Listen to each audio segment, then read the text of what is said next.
My wife went on a secret trip with her lover and 3 members of her family. When they returned, the house had already been sold. I had packed everything up and moved abroad. Look, I'm not saying I'm a domestic god or anything, but when I commit to making dinner, I go all in. We're talking the full spread here, roasted chicken that's actually moist for once, mashed potatoes whipped to the kind of creamy perfection that would make Gordon Ramsay shed a single tear of approval, green beans that I didn't even burn this time, and a gravy boat that was honestly too fancy for a Tuesday night.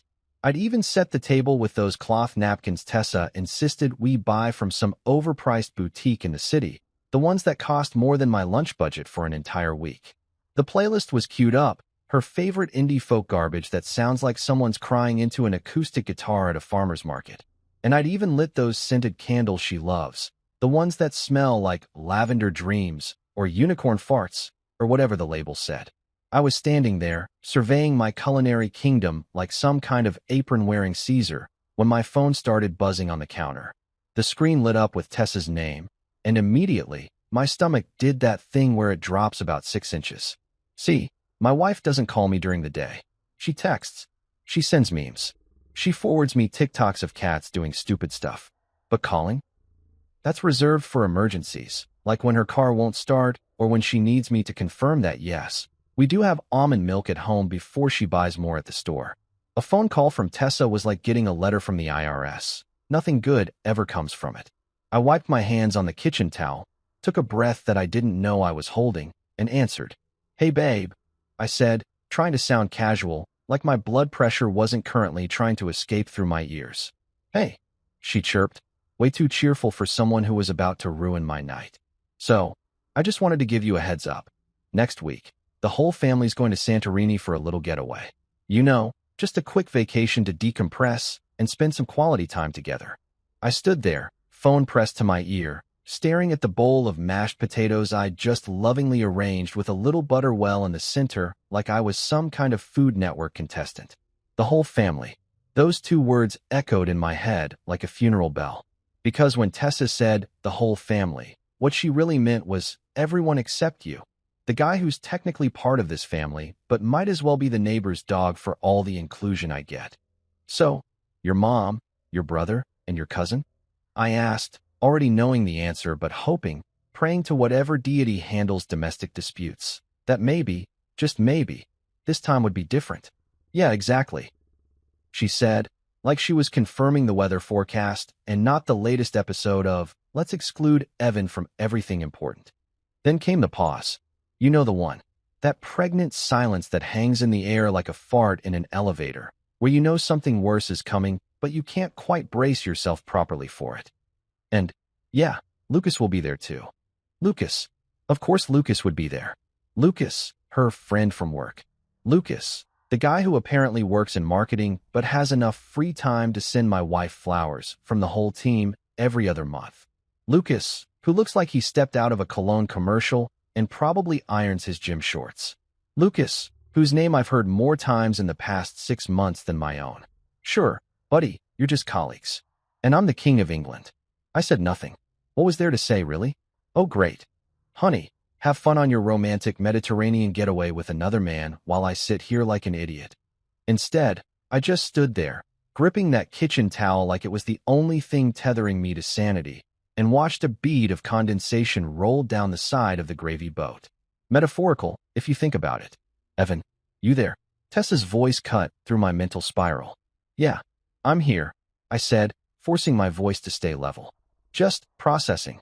So, your whole family, plus Lucas, off to Greece. Cool. Cool. Very inclusive. Oh, come on. Don't be like that, she said, and I could practically hear her rolling her eyes. You hate long flights anyway, and you know my mom gets stressed about planning these things with too many people. It's just easier this way. Easier. Right. It's easier to exclude your husband from family vacations. It's easier to bring along some random dude from your office instead.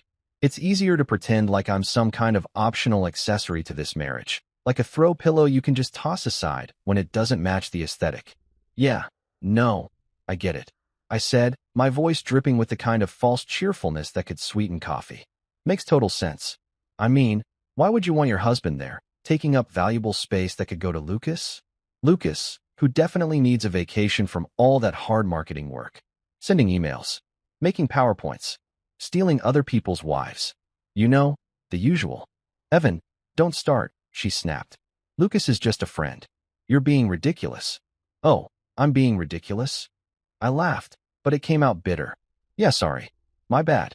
I'm sure it's totally normal for just friends to vacation together in one of the most romantic destinations on Earth, while the actual husband stays home doing laundry. You're being dramatic. Look, I have to go. We're finalizing the bookings. I just wanted to let you know so you weren't surprised. Consider me informed, I said flatly. Have a great trip. Thanks, she said, apparently missing, or ignoring, the sarcasm completely. I'll send you pictures. She hung up before I could respond, which was probably for the best because what came to mind wasn't exactly dinner table appropriate. I stood there in my kitchen, surrounded by the evidence of my wasted effort, phone still in hand, staring at the contact photo of Tessa smiling at the camera like she didn't just casually nuke our evening from orbit. I set the phone down, wiped my hands on that stupid expensive napkin, and looked around at the spread I'd prepared. The roasted chicken was getting cold.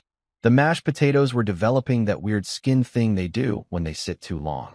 The candles were burning down, wasting their expensive lavender unicorn whatever scent on absolutely nothing. Oh good, I said out loud to my empty kitchen, my voice echoing off the backsplash tiles we'd picked out together at Home Depot. Less laundry for me to do that week.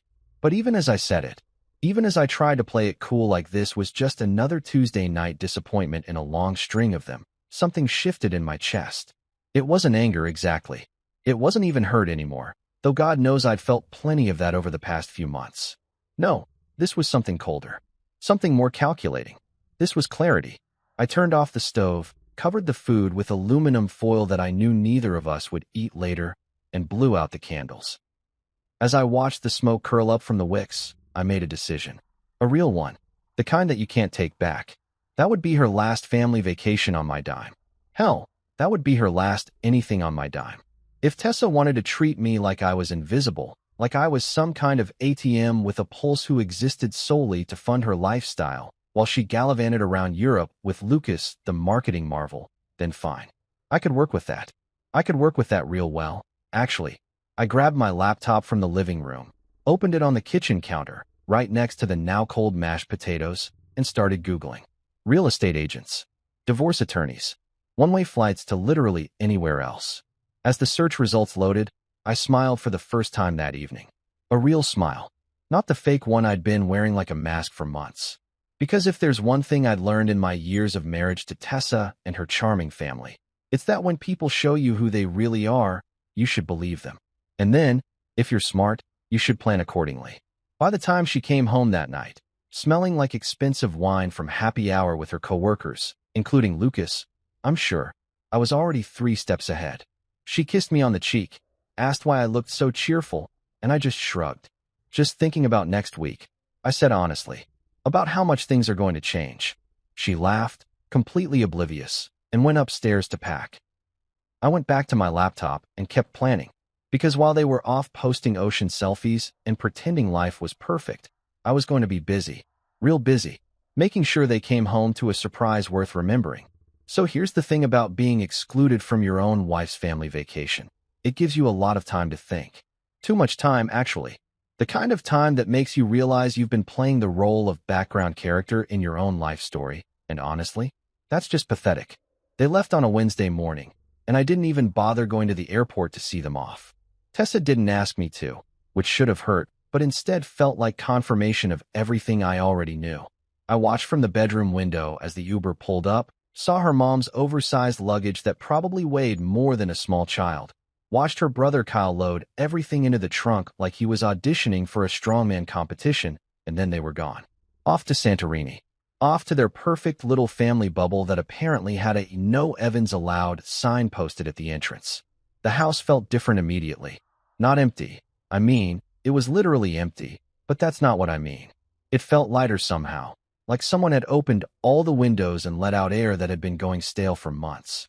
I walked through the rooms, really looked at them for the first time in forever, and started seeing everything differently. That couch we bought together? I paid for it.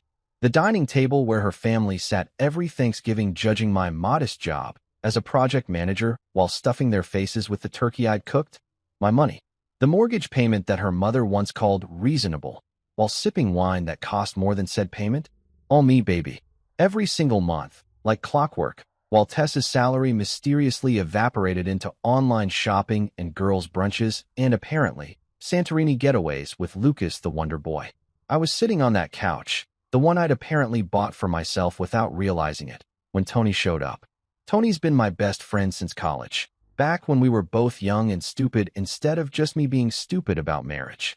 He's the kind of guy who shows up uninvited with pizza and beer when he senses you're going through something, which is either really intuitive or slightly creepy, but I wasn't about to complain.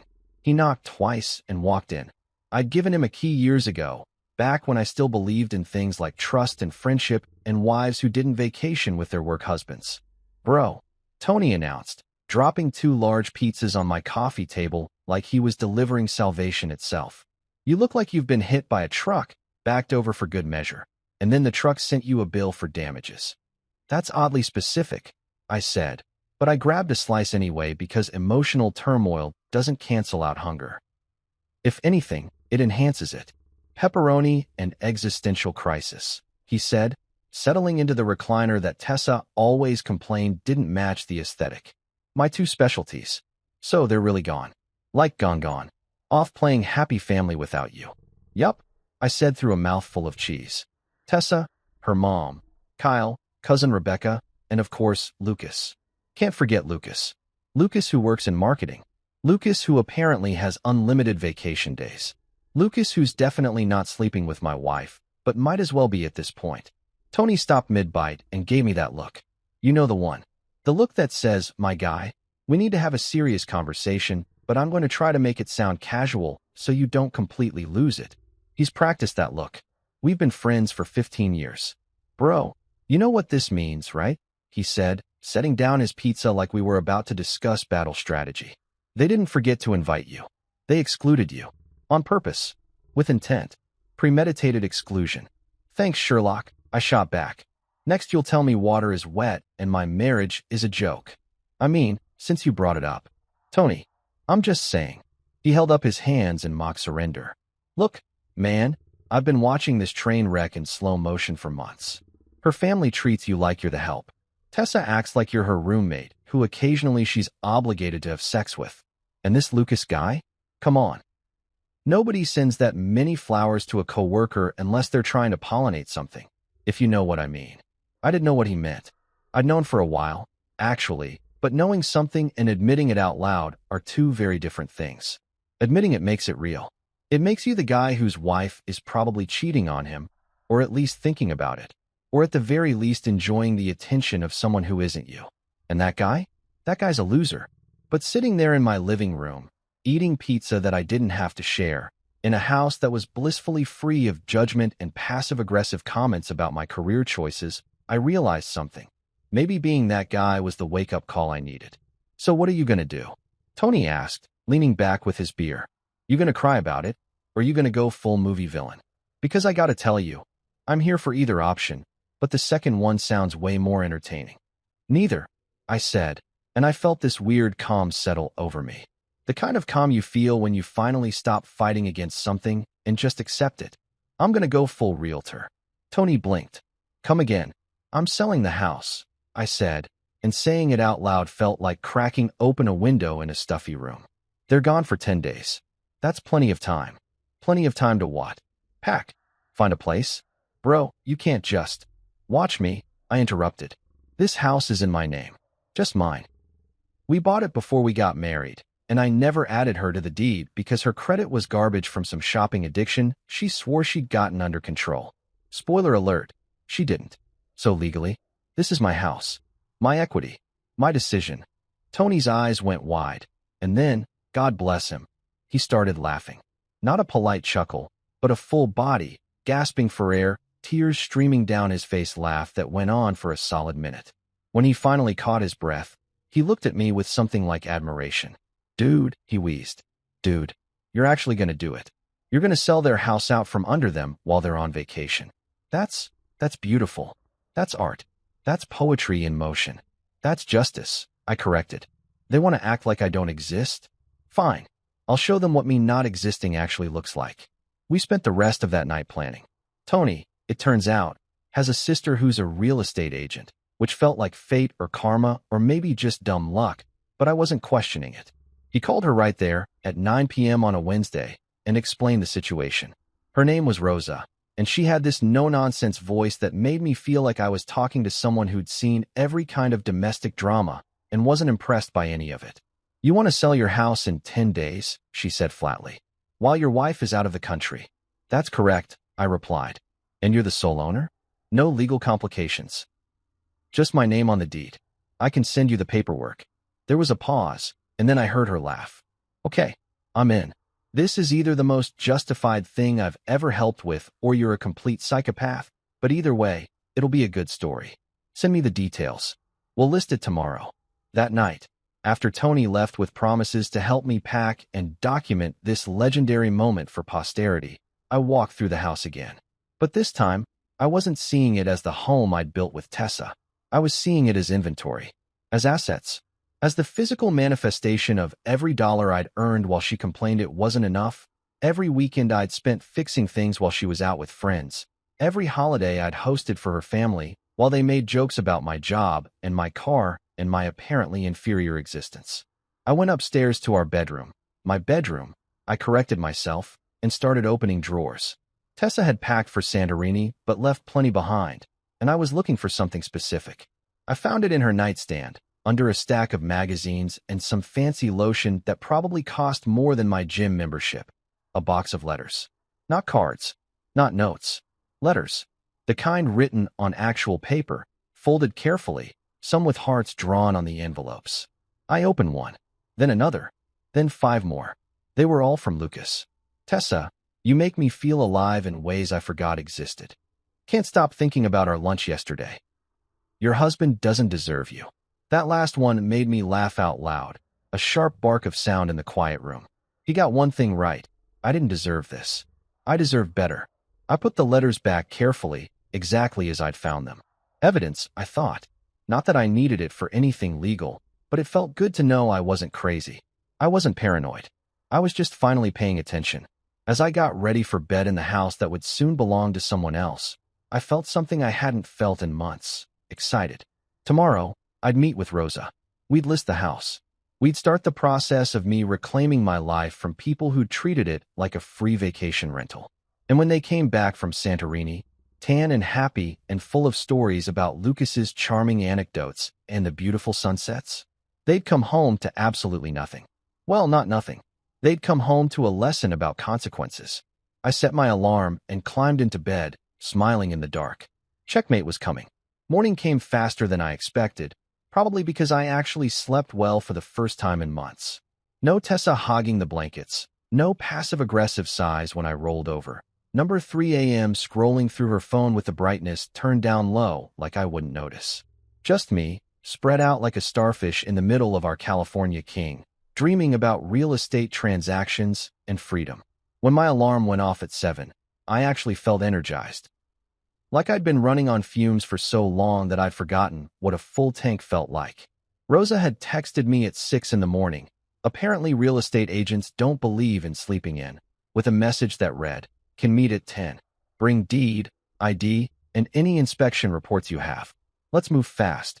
I liked her already. She understood urgency. She got that this wasn't just about selling a house. This was about executing a plan with military precision before my window of opportunity slammed shut like a cheap screen door in a hurricane. I spent the morning doing something I probably should have done years ago, going through every corner of this house with fresh eyes. Not sentimental eyes, not, "Oh, remember when we picked out this lamp together," eyes, but cold, calculating. What's mine and what's getting left on the curb eyes. Turned out, almost everything was mine. The furniture? I'd paid for it. The appliances? Me. The art on the walls that Tessa's mother insisted made the place look cultured. My credit card, baby.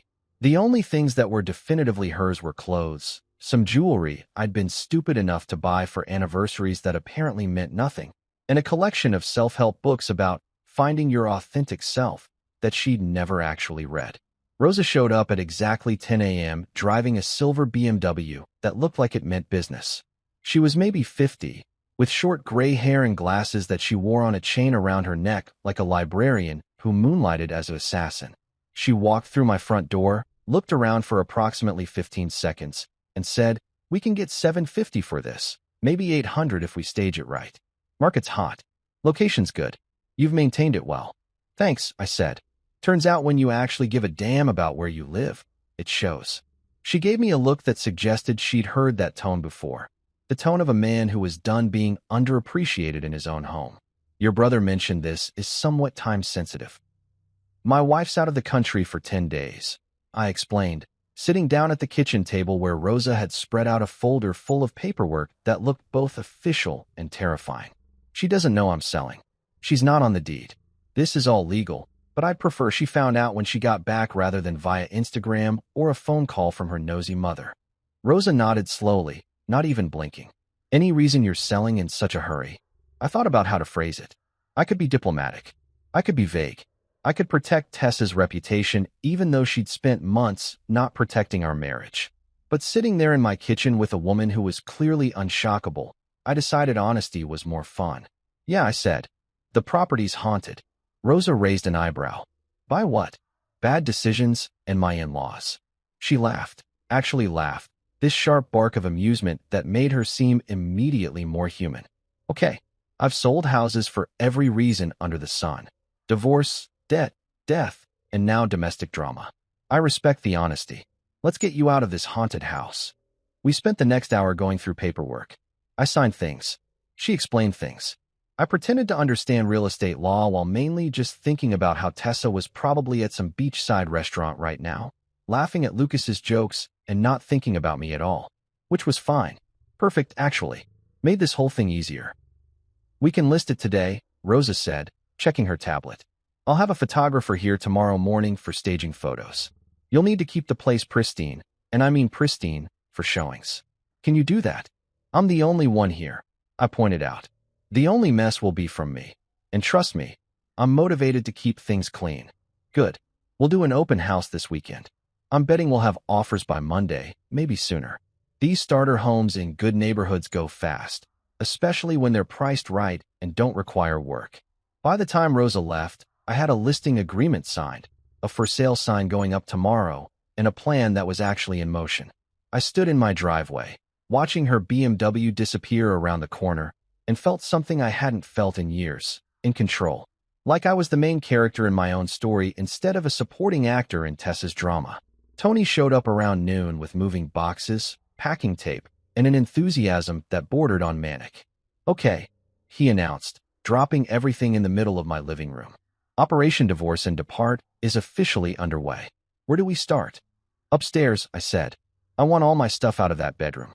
Clothes, personal items, anything that matters. The furniture can stay, staging, you know, but I'm not leaving anything she can claim or destroy in a fit of rage." We headed upstairs, and that's when I made the mistake of opening Tessa's closet.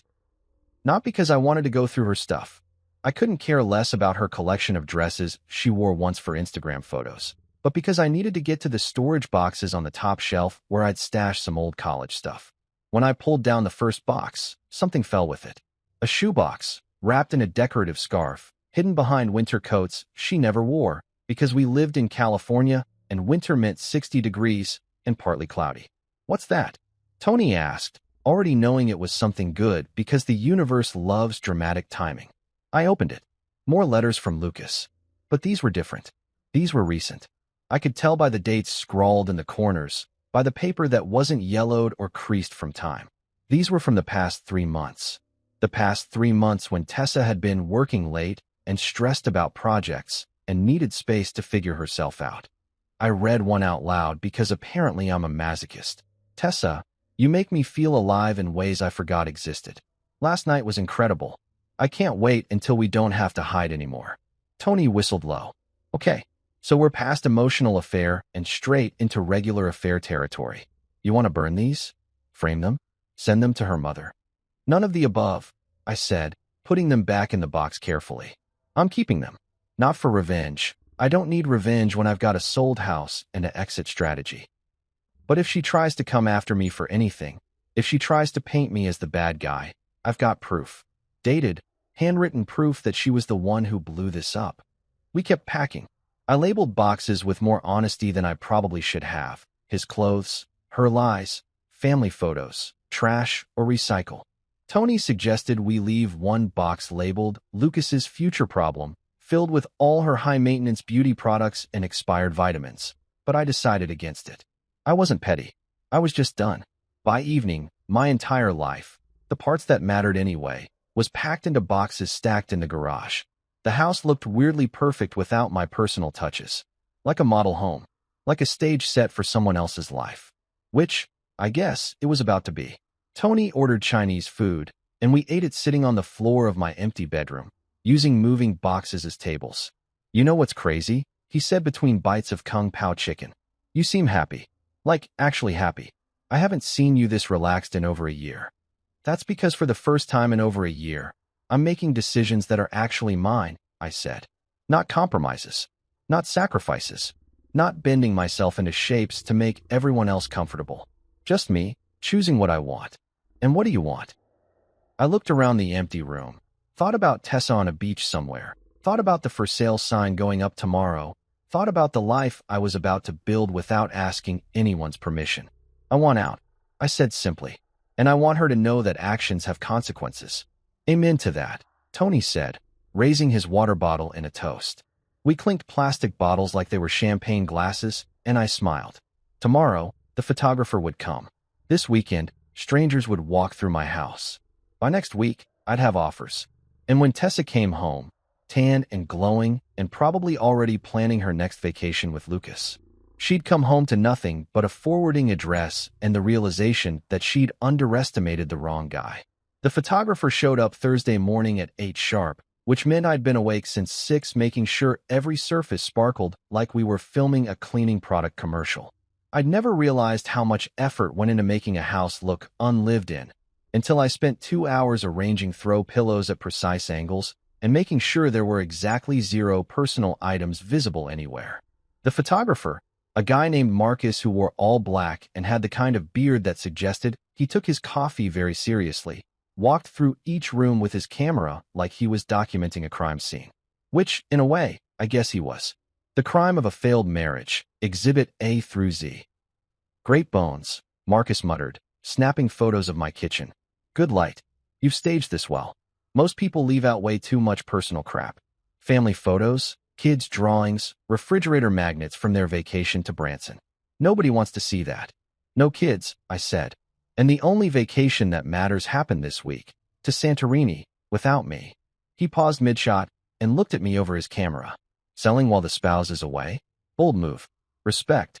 By the time he left, I had professional photos that made my house look like it belonged in a magazine spread titled Modern Living for People Who Have Their Lives Together. The irony wasn't lost on me. Rosa called 30 minutes later. Photos look phenomenal, she said, all business. I'm listing it today at $775. We'll see what happens, but I'm betting we get action immediately. This weekend's open house is scheduled for Saturday and Sunday, 1 to 4 both days. Can you be scarce during those times?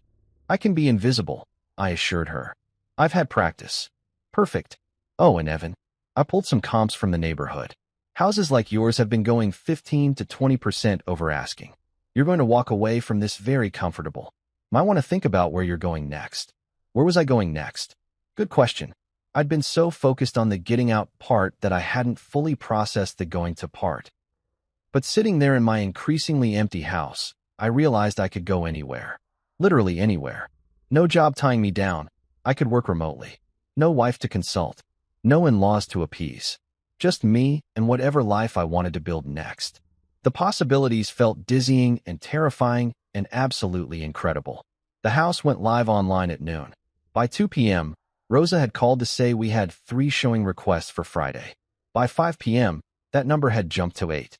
By the time I went to bed Thursday night, checking my email obsessively like a teenager waiting for a text back, we had 12 scheduled showings and Rosa was saying things like multiple offer situation and bidding war and other phrases that made me smile so hard my face hurt. Friday was chaos in the best possible way. I'd moved all my packed boxes to a storage unit Tony had helped me rent, so the house was basically a museum of furniture and stage perfection. I spent the day at coffee shops and the library, watching my phone light up with updates from Rosa. First showing loved it. They're consulting with their lender. Second, couple brought their parents. Good sign. Third showing stayed for 40 minutes. They measured the bedrooms. Very interested. By Friday evening, Rosa called with news that made me want to do a victory lap around the block. We have 2 offers already. One at asking, one at $790. Both are pre-approved buyers, minimal contingencies. The $790 couple wants to close in 3 weeks. 3 weeks. I repeated, my brain trying to process that timeline. Tessa would be back in 9 days. 3 weeks was tight, but doable. Too fast? Rosa asked. No, I said quickly. Perfect, actually. The faster the better. That's what I like to hear. Let's see what the weekend brings. I have a feeling we're going to get more offers after the open house. This property is checking every box for young professionals and small families. Saturday's open house was scheduled from 1 to 4, which meant I needed to disappear for the afternoon. Tony suggested we go to a bar and day drink while strangers walk through my house, but I opted for something slightly more responsible. Sitting in my car at a park 3 miles away, refreshing my email, and trying not to have a panic attack. Not a panic attack about the house selling. A panic attack about what happened after. About facing Tessa. About the inevitable explosion when she realized what I'd done. About whether I had the spine to actually follow through with this instead of chickening out and somehow trying to explain it away. My phone rang at 2:30. Rosa, you need to get a storage unit for your furniture, she said without preamble. We just had a couple offer $820, all cash, as is, close in 2 weeks. They want everything. The furniture, the window treatments, the staged look. Everything except personal items. They'll pay an extra 10 grand for the furniture package. I sat there in my car, watching kids play on swings, trying to comprehend what I'd just heard. $820,000. Plus 10 for furniture I'd bought mostly out of obligation and guilt. That was over $150,000 in profit from when I'd bought the place 5 years ago. That was freedom money. That was start over wherever I want money. That was never have to explain myself to Tessa's mother again money. Evan, you there? I'm here, I managed. I'm just yes. Yes to all of that. When do I sign? I'll have paperwork ready by Monday. They want a fast close, which means inspections next week, appraisal immediately, and we need to be ready to move. Can you be out in 2 weeks? Could I be out in 2 weeks? I'd been emotionally out of this marriage for months. Physically leaving was just a formality at this point. Absolutely, I said. I can be out in 2 days if needed. Let's plan for 2 weeks to keep everything legal and clean. Congratulations, Evan. You just sold your house for significantly more than asking to buyers who won't haggle or nitpick. That's basically winning the lottery in real estate terms. When we hung up, I sat in that car for another 20 minutes, just processing. I'd done it.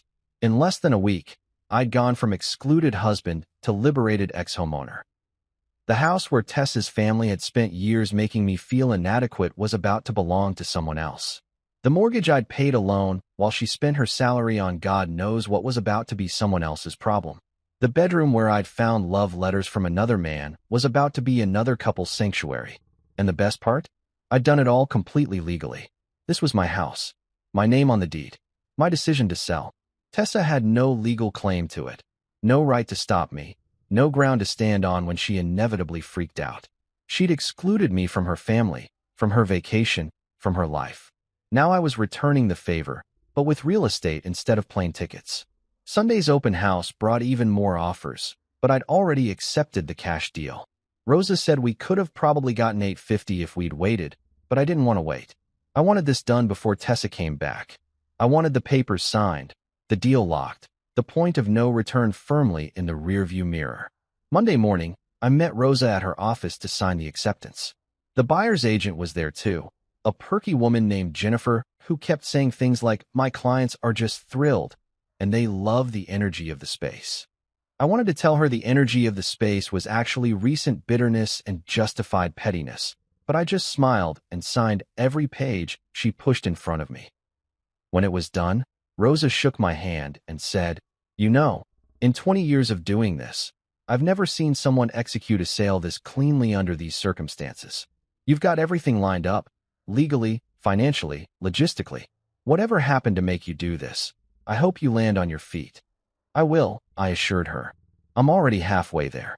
That afternoon, I used Tessa's fancy label maker, the one she'd bought to organize the kitchen pantry and then never actually used, to create a series of labels for the remaining boxes I needed to pack. I stuck them on everything with more honesty than was probably healthy. For the woman who wanted space. Here's all of it. Lucas's future storage problem. Photos from when we pretended to be happy. Tony came over that evening with beer and Chinese food again, and we sat in my nearly empty living room celebrating. Dude, he said, raising his bottle. You sold your house, dodged a bullet disguised as a wife, and you're about to be financially free. That's the trifecta. The trifecta would be seeing her face when she gets back, I said. That's the part I'm both dreading and weirdly looking forward to.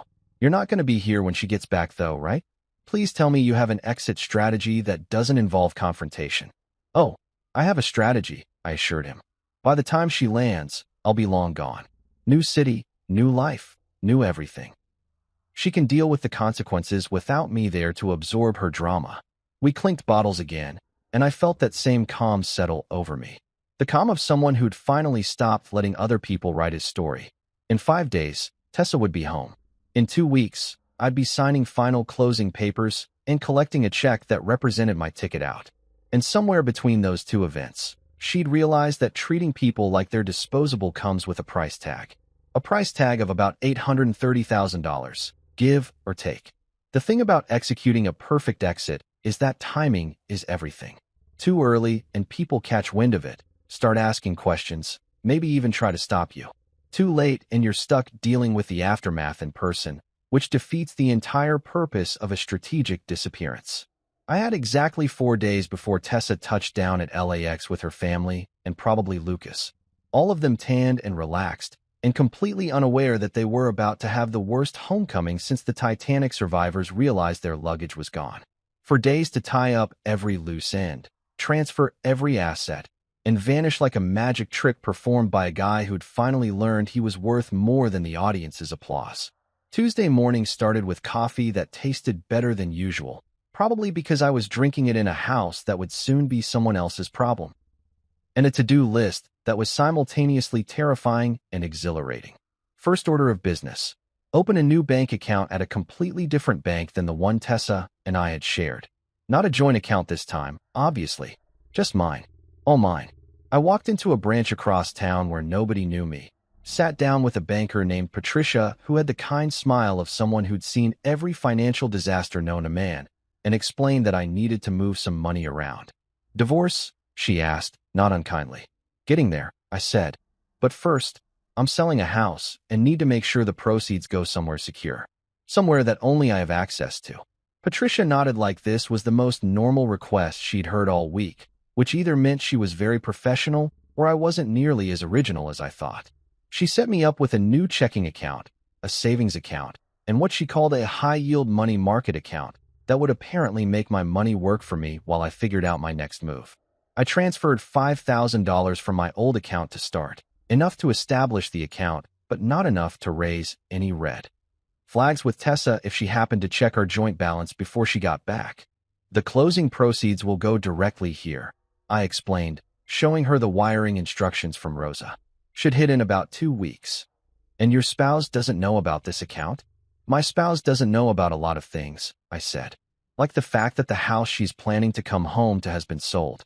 Or that I've already got one foot out the door and the other on a plane to anywhere else. Patricia's smile widened just slightly. Well, I hope wherever you land, you find what you're looking for. Peace and quiet, I said. Maybe some decent coffee. Low bar, honestly. Next stop, the storage unit. I'd rented a 10 by 10 space that was currently housing everything I owned that mattered. Clothes, books, my gaming setup that Tessa had always complained made the bedroom look juvenile. Important documents, and a box of photographs from my life before her. Not our life together. Just mine. Pictures from college, from trips with friends, from a version of myself that had somehow gotten lost in the shuffle of trying to be someone Tessa and her family would approve of.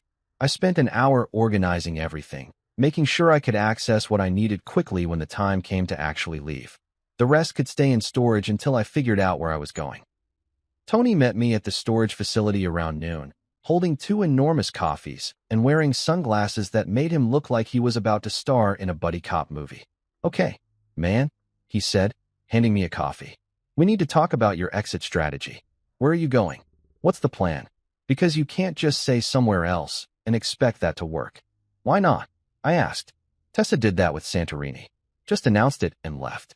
I'm doing the same thing, just with more permanent consequences." "Fair point," he conceded. "But seriously, you need a destination. You need a plan. You can't just wander around like a divorced Forrest Gump." I laughed, but he was right.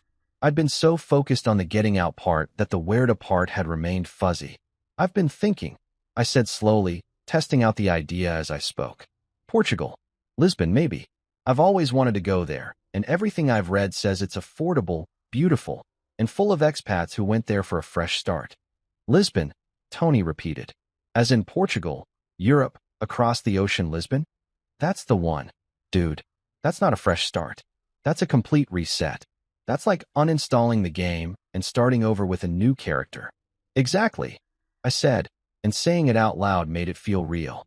Why stay in the same city, the same state, even the same country where I might run into her or her family? Why not go somewhere completely different and build something new? Tony stared at me for a long moment, then broke into a grin. "You know what? Do it.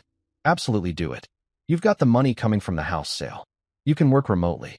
You're not tied to anything here anymore. Why the hell not?" That afternoon, I went home and bought a one-way ticket to Lisbon. Not for 2 weeks from now when the house closed. Not for next month after I'd prepared or thought it through. For next Tuesday, 5 days from now, the day after Tessa was scheduled to return from Santorini. I'd be wheels up while she was probably still in the Uber from the airport, completely unaware that her entire life was about to implode. The ticket cost more than I'd normally spend. Last-minute international flights aren't exactly budget-friendly, but money wasn't the object anymore. Freedom was. And freedom, I was learning, was priceless. I spent Wednesday tying up loose ends that most people don't think about until they're already gone. I set up mail forwarding to Tony's address. I submitted my resignation to my job, effective immediately, thanks to 2 weeks of unused PTO they owed me. My boss, a guy named Richard who'd never particularly liked me anyway, barely blinked. "Good luck with whatever's next," he said, sounding like he meant good riddance. I didn't care. That job had been fine, adequate, good enough. All the words you use to describe things you settle for instead of things you actually want. I was done settling. I canceled the utilities for the house, scheduled to shut off the day after closing. I transferred the Wi-Fi account to the new owner's name. I even canceled the lawn service that came every other Tuesday, the one Tessa had insisted we needed because the neighbors will judge us if the grass looks bad. The neighbors could judge all they wanted now. Wouldn't be my problem. Thursday was for the small, petty things that brought me an unreasonable amount of joy. I took back every book I'd lent to Tessa's brother Kyle over the years. He'd never read them anyway, just kept them as decoration on a shelf. I removed my name from the emergency contact list at Tessa's doctor's office. I unlinked our Spotify accounts so she'd have to create her own playlists instead of using mine. I even, and this felt particularly satisfying, changed the password on the Netflix account that I paid for and had been sharing with her entire family. Let them figure out their own streaming situation. By Thursday evening, the house was almost completely empty except for the staged furniture that was included in the sale. My car was packed with one suitcase. Everything else was either in storage or didn't matter enough to bring. I did one final walkthrough, saying goodbye to rooms that held memories I was actively trying to forget. The kitchen where I'd gotten that phone call about Santorini. The bedroom where I'd found Lucas's love letters. The living room where I'd spent countless evenings trying to convince myself that this was enough, that I was happy, that marriages were supposed to feel like work. I stopped in front of the thermostat on my way out. Tessa always kept it at 68 degrees, claimed anything warmer made her uncomfortable. I'd spent 3 years freezing in my own house because she preferred it cold. On impulse, I adjusted it down to 62. Let the new owners deal with the utility bill.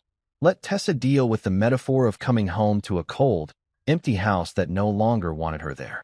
The security camera I'd installed last year, ostensibly for safety, but really because Tessa's mother had insisted after someone's car got broken into 3 streets over, was still active. I'd already set it up to save footage to my cloud account. When Tessa came home Saturday, I'd be able to watch the whole thing unfold from whatever cafe in Lisbon I was sitting in. Petty? Absolutely. Worth it. We'd see. Friday morning, I woke up in a hotel near the airport. I checked in Thursday night because staying in that house one more second felt unnecessary. The hotel bed was too firm and the pillows were weird, but I slept better than I had in months. No stressed dreams about family dinners where everyone criticized my job. No anxiety about whether Tessa was texting Lucas while I slept. Just me, a mediocre hotel room, and the knowledge that in 4 days, I'd be on a different continent. Tony met me for breakfast at a diner near the hotel. Last meal before the condemned man flees the country, he joked, but his eyes were serious. You sure about this, man? Like really sure? Because once you get on that plane, there's no easy way back.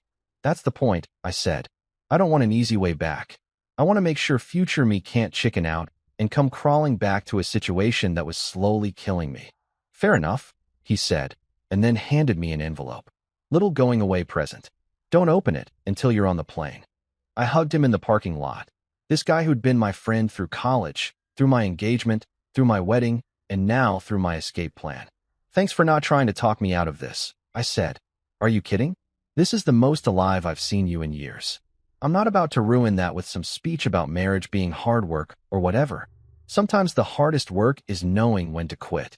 Saturday morning, Tessa's return day, I was at the airport by 6 a.m. even though my flight wasn't until 1 p.m. I went through security, found my gate, and sat there watching the departure board like it might change its mind. My phone had been suspiciously quiet. No calls from Tessa yet, which meant she probably hadn't tried to get into the house. That was coming. At 11 a.m., my phone exploded. 17 missed calls, 23 texts, 3 voicemails, all from Tessa. I listened to the first voicemail on speaker, sitting in an airport terminal surrounded by strangers who had no idea they were witnessing the aftermath of a marriage detonation. Evan, what the hell? The key won't work. Why won't the key work? Call me back right now. I smiled, deleted the voicemail, and turned off my phone. At 1:15 p.m., I was in my seat, economy class because I'm not made of money, heading east toward a life that was entirely mine. The envelope from Tony contained a note. Proud of you for choosing yourself. Don't look back. I didn't plan to. Somewhere over the Atlantic Ocean, between my third tiny bottle of airplane wine and my second viewing of some action movie I wasn't really paying attention to, I turned my phone back on. Airplane mode. Obviously, I wasn't about to pay international roaming charges just to read what I knew would be a dumpster fire of messages.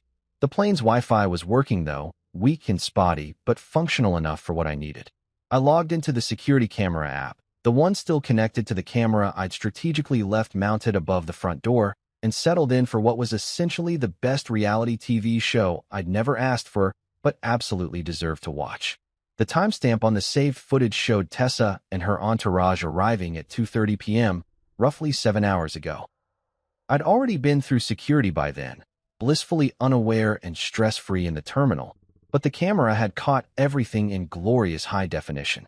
I popped in my earbuds. The guy next to me didn't need to hear this, and pressed play with the kind of anticipation usually reserved for season finales and championship games. The footage started with an Uber pulling up to the curb. Out came Tessa first, looking exactly like someone who'd spent 10 days in the Greek islands. Tan, glowing, wearing sunglasses that probably cost more than my flight to Lisbon, dragging a suitcase that was definitely over the weight limit.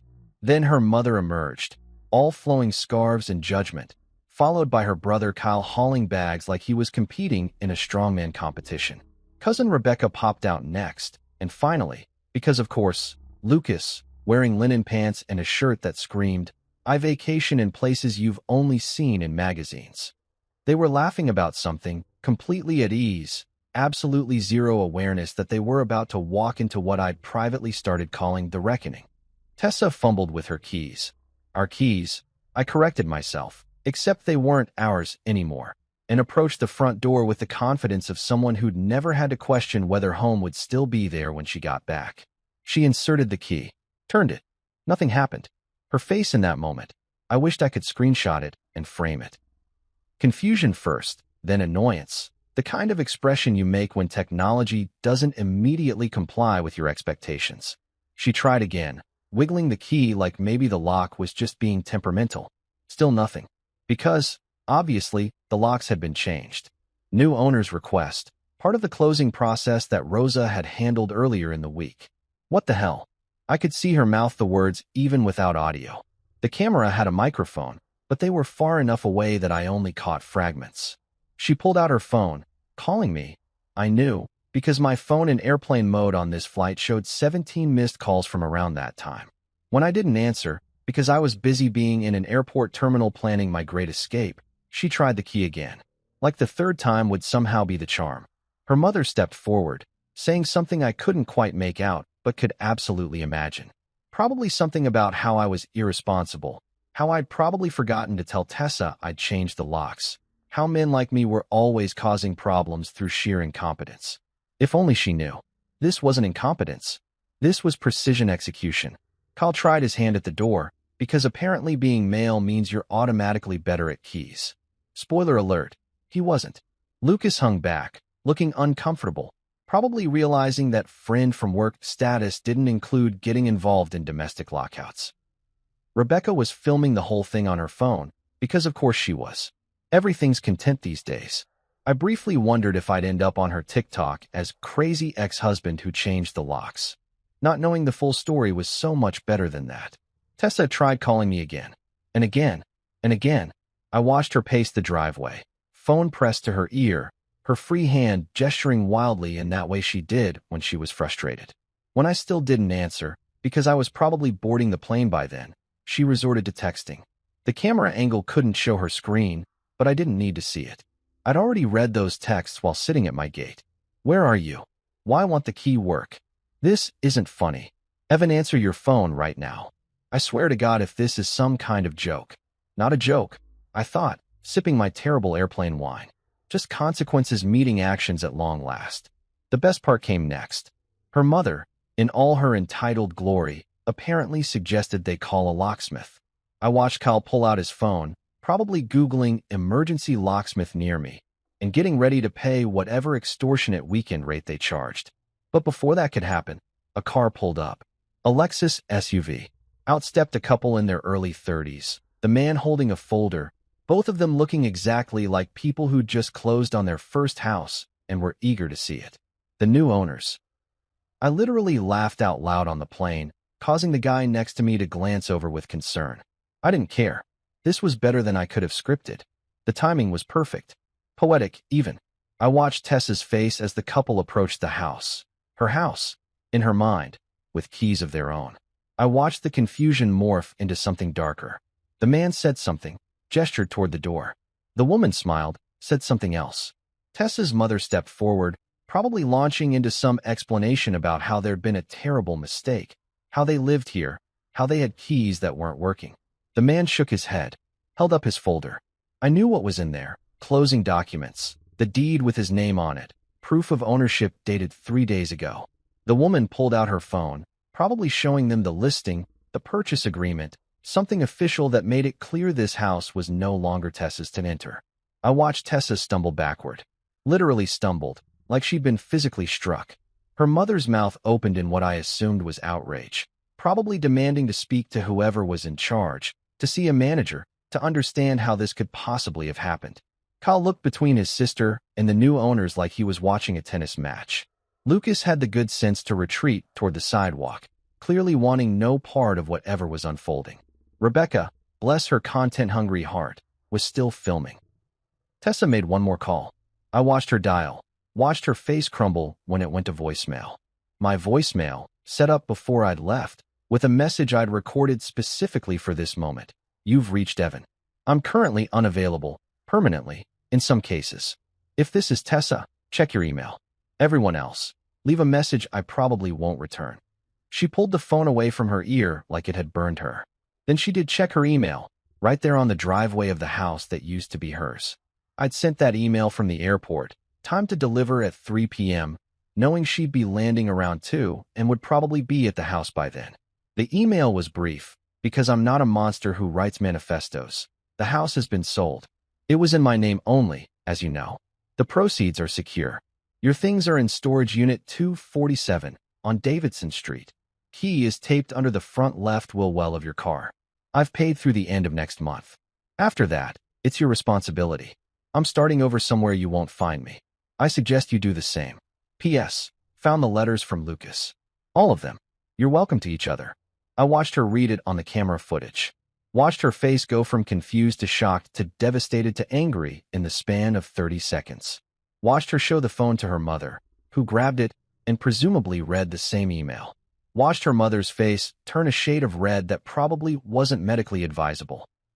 The new owners, uncomfortable with the drama unfolding on their new property, retreated into the house, their house, and closed the door.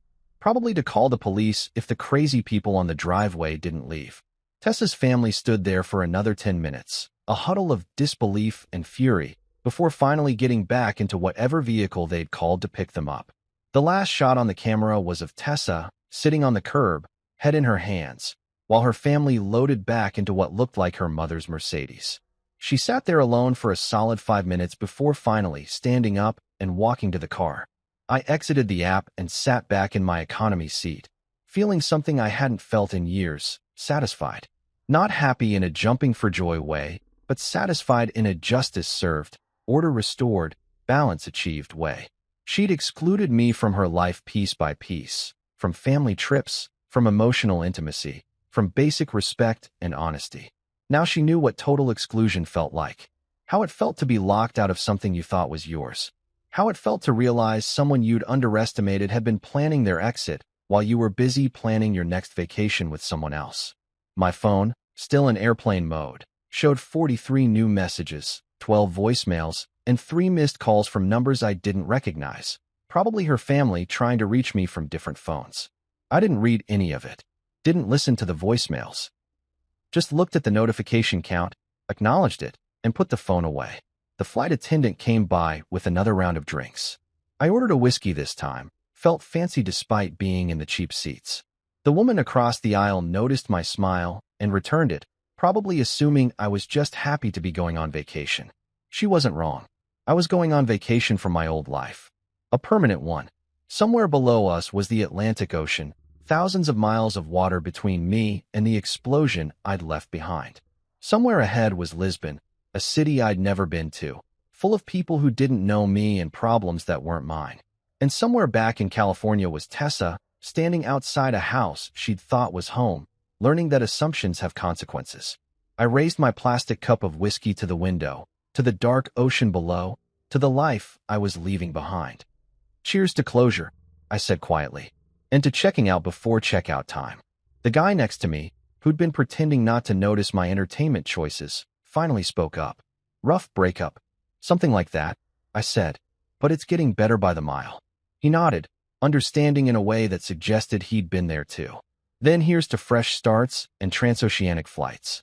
We clinked plastic cups over the armrest, two strangers bonded by the universal experience of knowing when to leave. 7 hours until landing. 7 hours until my new life officially began. I could wait. I didn't turn off airplane mode until I was through customs in Lisbon, standing in the baggage claim area at 6 a.m. local time, running on approximately 0 sleep and pure adrenaline. The airport was bright and clean and full of people speaking Portuguese in that beautiful, lilting way that sounds like Spanish had a baby with French, and then that baby took singing lessons. I was exhausted, disoriented, and more awake than I'd been in years. The moment my phone connected to the airport Wi-Fi, it basically had a seizure. Buzz, buzz, buzz, buzz, buzz, like I'd won a very angry lottery. 67 text messages, 21 voicemails, 43 missed calls. And, this was the kicker, 114 notifications from the family group chat that I'd forgotten I was even part of. The family group chat. Tessa's family group chat. The one they'd created for coordinating holidays and birthdays, and apparently now for coordinating their collective outrage at my audacity to sell my own house. I found a bench near the baggage carousel, set my carry-on down, bought the cheapest international data plan my carrier offered, and opened the group chat with the kind of morbid curiosity usually reserved for true crime documentaries. The last message I'd sent in there had been like 8 months ago, something innocuous about bringing wine to Thanksgiving. Nobody had responded. Now I had more attention than I'd ever wanted. The messages started from Saturday afternoon, right around the time they would have discovered the house was sold. Tessa's mom, whose contact name in my phone was still Barbara, even though Tessa had tried multiple times to get me to change it to Mom, had fired the opening shot. Evan, call me right now. This is unacceptable. Followed immediately by Kyle. Dude, what the actual hell? You sold the house. Tessa's crying. Mom's losing it. Where are you? Then cousin Rebecca, jumping in with the kind of commentary that made me remember why I'd avoided her at every family gathering. This is literally insane. Who does this? Who sells a house while their wife is on vacation? Psychopath behavior TBH. Lucas. Because of course Lucas was in the family group chat now. Apparently he'd been added while they were in Santorini, had the audacity to write. Hey man, I think we should all just calm down and talk about this like adults. I'm sure there's an explanation. The explanation, Lucas my boy, is that you've been sending love letters to my wife and I decided I'd rather cash out than continue funding this circus. But I didn't write that. Not yet. I kept scrolling, watching the messages pile up like a car crash in slow motion. Barbara again, you are a thief. That house was Tessa's home. We will be calling our lawyer. Call your lawyer, I thought, taking a screenshot for my own records. The house was in my name only. Your lawyer will bill you $500 an hour to tell you that you have no case. Kyle, bro, you can't just ignore us. This is serious. Tessa is devastated. Rebecca, I hope you're happy with yourself. You've destroyed this family. That one made me laugh out loud, earning a concerned look from a Portuguese grandmother walking past with what looked like 3 generations of family in tow. Destroyed the family? I'd barely been considered part of the family. You can't destroy something you were never really included in to begin with. Tessa's messages were fewer but more desperate. Please just tell me this is a mistake. Please tell me you didn't actually sell our house without telling me. Evan, please. We can fix this. Just call me. Our house. She kept saying our house. Funny how it became our house the moment it was sold, but it had always been your responsibility when the mortgage was due or something broke or the property taxes came around. I sat there on that bench in Lisbon airport, thousands of miles and an entire ocean away from these people, and felt absolutely nothing. No guilt, no regret, no urge to defend myself or explain or engage with the chaos I'd created. Just a calm, clear certainty that I'd made the right choice. They wanted me to feel bad. They expected me to feel bad. The old Evan, the one who'd spent years trying to please people who couldn't be pleased, probably would have felt bad. But new Evan, the one who'd just crossed an ocean to start over, he was doing just fine. I typed out a response. Not long, not emotional, just facts. The house was in my name only. I had every legal right to sell it. Tessa's belongings are in storage, fully paid through next month. I'm starting over. I suggest you all do the same. I sent it and immediately muted the group chat before they could respond. My phone buzzed approximately 15 seconds later with what I assumed was a tidal wave of outrage, but I didn't look, didn't care. Had a city to explore and a life to start. Tony had texted me privately, separate from the group chat chaos. Dude, I'm getting calls from her family. Her MOM called me. Barbara called me asking where you are. I told her you'd gone to find yourself in the wilderness. She asked which wilderness. I said the metaphorical kind. She hung up on me. This is the best day ever. I typed back. You're a true friend. Currently in Lisbon. The coffee is incredible and nobody here is related to my ex-wife. 10 out of 10 would recommend. Living your best life while they implode. Proud of you, man. Send pics of Portuguese pastries. I grabbed my suitcase from the carousel, miraculous that it had actually arrived with me, and headed for the exit. I'd booked an Airbnb in the Alfama district, the old neighborhood with the narrow streets and the tile facades, and the kind of charm you can't fake. The place was cheap by American standards, expensive by my current unemployment standards, but I had house sale money coming and 2 months of peace and quiet to figure out my next move. The Uber driver spoke exactly 3 words of English, hello, Alfama, and beautiful, which suited me perfectly. We drove through Lisbon in the early morning light, past buildings painted in yellows and pinks and blues, past old ladies hanging laundry from wrought iron balconies, past cafes just opening up with small tables spilling onto cobblestone sidewalks. It looked like a movie set. It looked like somewhere you'd escape to in a novel. It looked like the exact opposite of the beige suburban prison I'd been living in. My phone kept buzzing. I kept ignoring it.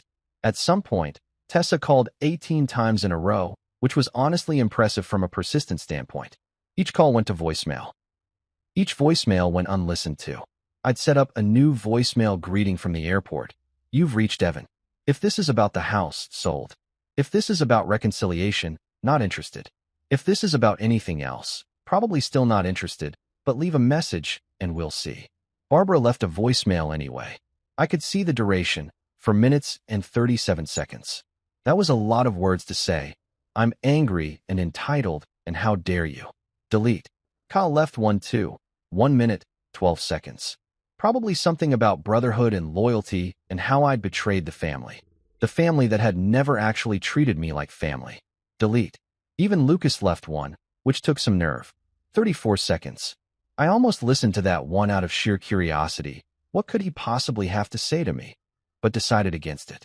Whatever words Lucas had for me, I didn't need them. He could keep his marketing wisdom and his love letters and his future problems when Tessa inevitably did to him what she'd done to me. The Airbnb was a third-floor walk-up in a building that had to be at least 200 years old.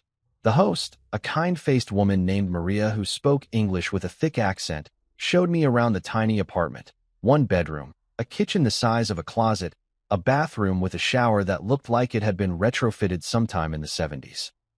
The windows opened onto a view of terracotta roofs cascading down toward the Tagus River, and in the distance, I could see a massive suspension bridge that looked like Lisbon's answer to the Golden Gate. You are here for vacation? Maria asked as she handed me the keys. Something like that, I said. More like a permanent vacation from my old life. She smiled like she understood exactly what I meant. Lisbon is good for new beginnings, she said. Many people come here to start again. The city welcomes you. After she left, I stood at the window with a coffee I'd grabbed from a cafe downstairs, a Galeo, the barista had called it, basically a latte, but somehow better, and watched the city wake up. Somewhere, 7 time zones behind me, it was midnight in California. Tessa was probably still awake, still trying to process what had happened, still calling my phone and getting nothing but voicemail. Her family was probably gathered somewhere, strategizing, calling lawyers who would tell them they had no case, drafting angry texts they thought would make me feel guilty. But I didn't feel guilty. I felt free. My phone buzzed again. Another text in the group chat that I'd muted, but could still see the notification count for. 147 messages now. They were really going for it. Part of me, a very small, petty part that I wasn't particularly proud of, but also wasn't going to apologize for, wanted to scroll through and read every single outraged message. Watch them spiral. Watch them blame me. Watch them try to make sense of how their plans had been disrupted by someone they'd consistently underestimated. But the larger part of me, the part that was standing in a Lisbon apartment with better coffee than I'd had in months and a view that didn't include judgmental in-laws, decided it didn't matter. They could send 1,000 messages. They could call 100 times. They could draft legal threats and moral arguments and sob stories about poor Tessa and her devastated family. None of it would change the fact that I was here and they were there, and for the first time in years, I was living a life that was entirely, completely, unapologetically mine. I opened the group chat one more time. Typed one final message. Hope you all had a great trip to Santorini. I took one too. Turns out it's permanent. The house. Sold. My patience. Exhausted. My new life? Just beginning. Have a nice life. P.S. I'll be blocking this number after sending this, so feel free to respond, but know that I'll never see it. Goodbye. I hit send, blocked every number in that group chat, blocked Tessa's number for good measure, and then blocked Barbara's, Kyle's, Rebecca's, and yes, even Lucas's number, even though he'd never called me directly, because why take chances? Then I turned off my phone completely, plugged it into the charger, and left it on the nightstand. I had a city to explore, a language to stumble through, and a life to build from scratch. The chaos back home could continue without me. In fact, I preferred it that way. They could have their group chat drama. I'd take the pastiest de nata and the Atlantic breeze and the sweet, sweet sound of silence. Fair trade, if you asked me. The first week in Lisbon passed in a blur of cobblestone streets, espresso shots that could wake the dead, and the kind of deep, uninterrupted sleep that only comes when you're not dreading tomorrow. I'd wake up each morning to sunlight streaming through those old windows, the sound of trams rattling by on the street below, and the absolute absence of anyone asking me to do anything I didn't want to do. No requests to pick up groceries on the way home. No passive-aggressive comments about how the dishes weren't loaded correctly. No family dinners where I played the role of wallet with a pulse. Just me, a city that didn't know my history, and all the time in the world to figure out what came next. I fell into a routine faster than I expected. Morning coffee at the cafe 2 doors down. The owner, an older guy named Joao who'd apparently decided I was his new project, would greet me with "Bom dia, amigo," and have my galeo ready before I even ordered. I'd sit at one of the tiny tables outside, watch the neighborhood wake up, and work through freelance projects on my laptop. Turns out, project management skills translate pretty well to remote consulting work, and American companies were more than happy to pay me in dollars while I lived on euros. The exchange rate alone felt like a race. By the second week, I'd started Portuguese lessons with a tutor named Catarina who had the patience of a saint and only laughed at my pronunciation about 60% of the time. Liberdade, she'd say slowly, watching me butcher it for the 15th time. Liberdade. It means freedom. Yeah, I'd said. I'm familiar with the concept. Just getting reacquainted with it after a long absence. She'd given me this look, the kind that said she'd heard that story before, or one close enough to it. Lisbon, I was learning, was full of people who'd come here running from something or towards something or both at once. Expats from all over the world, drawn by affordable rent and good weather, and the kind of cultural anonymity that lets you reinvent yourself without anyone asking too many questions. I fit right in. The housing money hit my account during week 3. $830,000, minus closing costs and Rose's commission, left me with just over $750,000. I stared at my phone screen in that tiny Airbnb kitchen, looking at a number I'd never seen in my account before. Generational wealth, if I was smart about it. Stupid money, if I wasn't. Either way, it was mine. All mine. Not ours. Not the family's. Just mine, earned by years of paying a mortgage solo, and then having the guts to cash out when everyone expected me to just keep taking it. I transferred a chunk into investments, boring index funds, the kind that wouldn't make me rich overnight, but wouldn't bankrupt me either. Put another chunk into a high-yield savings account as an emergency fund. Kept enough liquid to live comfortably for a year, maybe 2, while I figured out the next move. It felt responsible and adult and nothing like the guy who used to let his wife's family quietly drain his bank account through small loans that never got paid back and temporary help that somehow became permanent. Tony video called me on a Saturday morning, his time, which meant late afternoon for me. I was sitting at a rooftop bar in Barro Alto, drinking wine that cost €3 a glass and tasted better than the $30 bottles Tessa used to insist on, watching the sunset paint the city orange and pink. "Dude," Tony said when his face appeared on screen, "you look 10 years younger. What are they putting in the water over there?" "Botox. The tears of your enemies. It's called not being married to someone who hates me," I said. "Highly recommend it. Very rejuvenating." "Well, it's working. You look like you've been on vacation for a month." Meanwhile, back here in California, your ex-wife is having what I can only describe as a prolonged meltdown. She showed up at my apartment. I nearly spit out my wine. She what? Showed up, rang the doorbell, full makeup, like she was trying to look put together, but you could tell she'd been crying. Asked if I knew where you were. Asked if you told me anything. Asked if this was all some kind of plan we'd cooked up together. What did you tell her? I told her you'd gone to find yourself and that I was sworn to secrecy about the location. She asked if you were in the country. I said, technically yes. Earth is a country if you think about it philosophically. She did not appreciate my humor. I laughed so hard the couple at the next table looked over with concern. "You're a menace." What did she say? She tried the whole sob story thing. How she didn't understand why you were being so cruel. How she just wanted to talk. How maybe we could work things out if you'd just come back. I asked her how Santorini was. She looked at me like I'd slapped her. Then she left. Did she say anything about Lucas? Tony's face got serious. Actually, yeah. Apparently, Lucas dumped her. Like, immediately after the house situation happened. Guess he wasn't interested in a girlfriend with no assets and a storage unit full of problems. Real stand-up guy, that one. I felt nothing. Not satisfaction, not pity, not even the smug vindication I'd expected. Just a kind of distant acknowledgement that karma had handled that situation without me needing to be involved. How's her family taking all this? Barbara's been calling mutual friends, trying to turn people against you. Calling you manipulative, saying you trapped Tessa in the marriage and then abandoned her. Most people aren't buying it. Word got around about the Santorini trip, about Lucas, about how they excluded you from basically everything. Public opinion is not on her side. And Kyle posted something on Facebook about fake people and betrayal, but didn't name you specifically. Pretty sure everyone knew what it was about, though. Got like 40 likes from people who don't know the full story. Your actual friends commented asking for context. He deleted the post. I shook my head, watching the sun dip lower toward the horizon. It all seemed so far away. Not just geographically, but emotionally. Like it had happened to a different person in a different life. You know what's weird? I don't care. I thought I'd care more.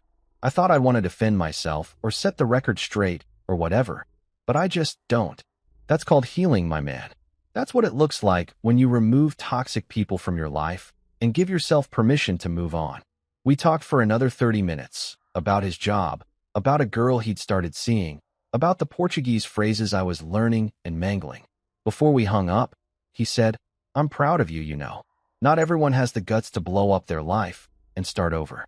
Most people just stay miserable because it's familiar. Thanks, Tony. For everything. For the pizza. For helping me pack. For lying to my ex-wife about my whereabouts. Anytime, brother. Now go eat some of those egg tart things and live your best life." After he hung up, I ordered another glass of wine and a plate of gambas alla Gillo, garlic shrimp that arrived sizzling in oil and tasted like I'd been missing out on real food for years. Maybe I had been. Hard to enjoy food when you're constantly stressed about mortgages and marriages and meeting expectations you never agreed to in the first place. A woman at the bar, Australian accent, traveling solo, photographer by trade, struck up a conversation about the best spots to catch sunrise over the city. We talked for an hour, easy and uncomplicated, about travel and work and life choices. She didn't ask if I was married. I didn't bring it up. When she left, she said, "Hope you find whatever you're looking for here." I think I already did, I said, and meant it. By week 4, I'd found an apartment to rent long-term. A one-bedroom in Graca, another old neighborhood, with a balcony overlooking the river and rent that was less than half what my California mortgage had been. The landlord, a retired professor who'd lived in the building for 40 years, barely asked any questions. Just, "Can you pay 3 months up front?" And, "You seem like quiet tenant, yes?" Both answers were yes.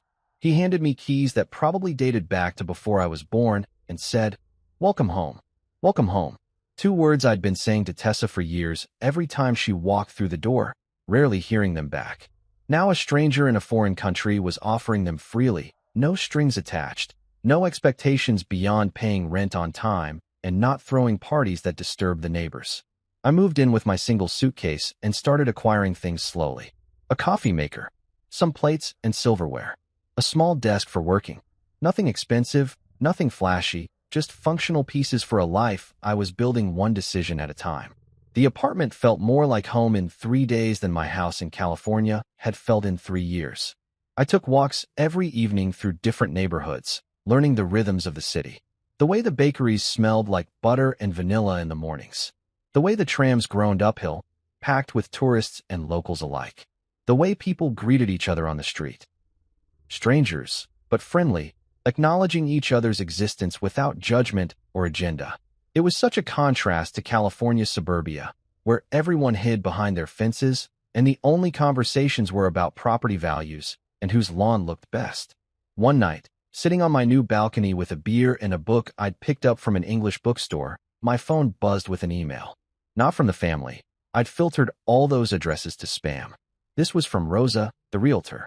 "Hope you're doing well wherever you landed. Just wanted to let you know, the sale finalized completely, all paperwork done. New owners love the place. Also, I've had 3 other clients ask me about revenge sales after hearing your story. Your situation boosted my business. People love a good took my life back narrative. Hope you're living your best one. Rosa." I wrote back, currently on a balcony in Lisbon, drinking cheap beer that tastes expensive, in an apartment that costs less than my car insurance used to. Living the dream. Feel free to use my story as a marketing tool. Title suggestion: Sell your house, save your life. Evan. She replied with a laughing emoji, and that's going on a billboard. As the city lights blinked on across the hillside below me, I thought about where I'd been a month ago, packing boxes in secret, planning an escape like some kind of domestic spy. Wondering if I had the courage to actually go through with it, or if I'd chicken out at the last minute and return to the slow suffocation of a marriage that had died years before I'd acknowledged it. But I'd done it. I'd actually done it. Sold the house, left the country, built something new from nothing but determination and a bank account that finally reflected my worth. My phone stayed quiet. No angry calls. No demanding texts. Just peaceful silence. Somewhere in California, my old life was continuing without me. Tessa was probably figuring out how to rebuild. Her family was probably still outraged. Lucas was probably dating someone new, someone with more assets and fewer complications. And here in Lisbon, I was doing what I should have done years ago, choosing myself. Liberdade. I said out loud to the city, my pronunciation still terrible but improving. Freedom. Tasted better than any revenge ever could. Tony became my eyes and ears back in California, feeding me updates that were equal parts devastating and hilarious. Apparently, Lucas dumped Tessa 2 weeks after the house fiasco, once he realized his marketing queen came with a storage unit instead of a mortgage-free lifestyle. Turns out love letters are cheap when you're not the one paying bills. Dude, it gets better, Tony told me during one of our video calls. Mutual friends are making memes about you. Someone posted a photo with the caption, "When your wife goes on vacation but forgets her husband owns the deed," with your face photoshopped onto some guy holding a sold sign. You're like internet famous in our friend group. Barbara called me heartless in a Facebook post that got exactly 12 likes, mostly from relatives who didn't know the full story. Kyle commented on it calling me evil, which would have stung more if he hadn't borrowed $5,000 from me 2 years ago that he never paid back. I call it efficient asset reallocation.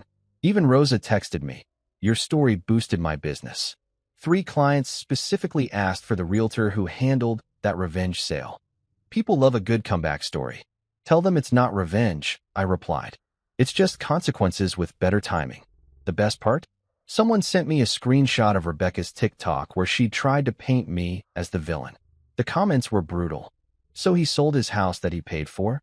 The audacity and main character energy, honestly. Even the internet strangers got it. Meanwhile, I was in Lisbon eating grilled sardines and learning that saudade means a melancholic longing for something, which felt appropriate since the only thing I longed for was the version of myself I'd finally become. Tessa sent one final email. "Can we talk?" I replied, "Sure, but you'll have to book a flight. I'm busy living." No response. Probably couldn't afford the ticket. 6 months in Lisbon changed everything. I bought a seaside apartment in Cascais, small, but the deed had exactly one name on it, mine. Every morning, I'd drink coffee on the terrace watching surfers catch waves, thinking about how Tessa used to complain that oceanfront property was wasted on people who didn't appreciate it. Turns out, I appreciated it just fine when it wasn't attached to her opinions. Tony visited for 2 weeks, and we toasted with Portuguese wine that cost less than Starbucks back home. "To your ex-wife," he said, grinning. "Thanks for taking that trip. It paid for this one." I clinked his glass. Best investment she ever made in our relationship, leaving. One evening, another email from Tessa appeared. "Can we talk?" I stared at it for maybe 3 seconds before replying. "Already did. You went to Santorini, I went to Portugal. We both found what we were looking for. Don't contact me again." Blocked. Deleted. Done. Now when people ask why I'm single, I tell them the truth. I was married once, but I sold the problem along with the house. And when loneliness creeps in, which it does, sometimes, I remind myself, being alone beats being lonely in a crowded marriage. Liberdade tastes sweeter every single day.